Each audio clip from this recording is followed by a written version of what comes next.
Nowadays, the mankind is watching, astonished, the extraordinary and unusual worldwide fact that moves daily as in a giant billiard table, enormous ciphers flying around as bits and bytes at the speed of the light, transferring from one point to another of the planet, fabulous fortunes in a true speculative orgy, completely dissociated from reality, without any correspondence with the real reach of our physical world, the so-called globalization. It seems, to those not fully aware, and we shall include here sadly the great majority of citizens, that this process is creating a world in which everyone will have access to a higher standard of life with greater social justice. That fact comes to us by the media as a cure-all for the biggest world problems.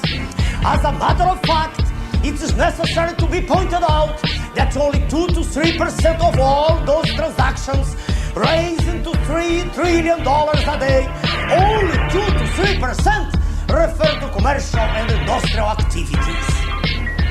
On the other hand, the great majority of the financial transactions is purely speculative, as if money by itself would be able to generate more money, as a fantasy that is carrying the world economy to a triumph end. Until the 70s, the Bretton Woods rules were followed. Money to flow between nations needed the previous government authorization.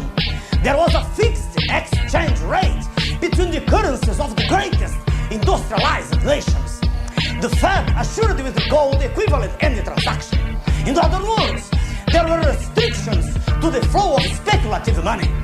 In 1973, the US government imposed an unilateral rupture and the barriers disappeared. Gold reserves are no longer necessary. Money is no more the wealth symbol. It is the wealth proper, a fiction in such a way that goes to the edge of insanity, is supported by a group of worldwide institutions, the so-called international financial system. And here are included the IMF, the World Bank, the World Trade Organization, and so on. That is the money empire, the false money, the real speculation, conducting the mankind to its ruin and destruction. Well, gentlemen, it is with that false money that mega speculators through the world are willing to buy the real riches of all developing countries. In Brazil, they are selling out by the dozen all of our strategic state companies. The right words are these. They are giving away all of our strategic resources, including Vale do Rodolfo Company, the greatest iron mining company in the world, by only $3 billion, equivalent to less than half of 1% of its estimated value. In Brazil, we have the greatest reserves in the world of niobium, titanium, first quality quartz. We are the greatest gold producers in Latin America. We have the richest subsoil in this planet, and we are seeing our riches going there cheap to the industrialized countries. President Clinton, during the Summit of the Americas in Santiago, recently said, "Your prosperity lifts ours, our prosperity lifts yours." Is that really true? From the Brazilian states of Amapá and Minas Gerais, we carried millions of tons of manganese sold by insignificant prices.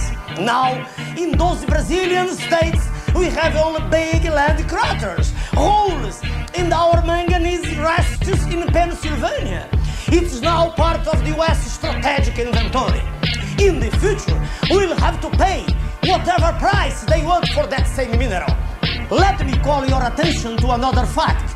We are not only the richest country in the world, for while in at least one state of the US, it is necessary the desalinization of water for having fresh water, we have 21% of the freshwater resources on the planet.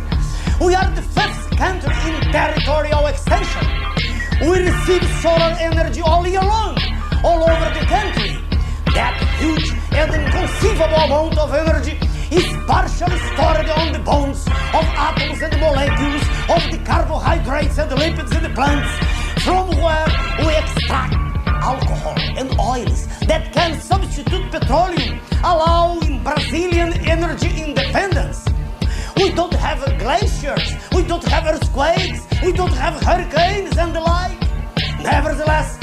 2/3 of our population live in an unacceptable condition.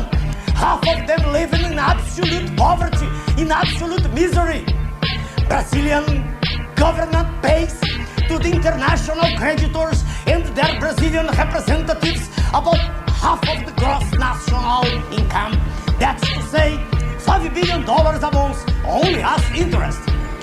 The internal and external debts altogether represent today the astronomical cipher of $500 billion.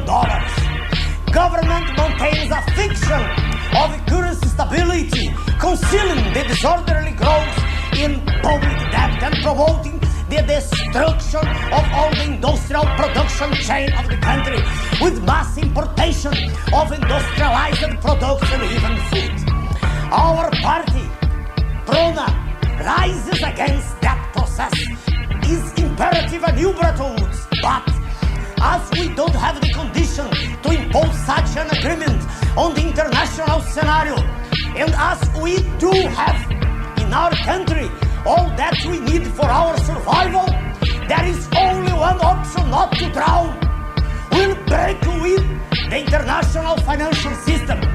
We'll no longer accept these speculators' extortion.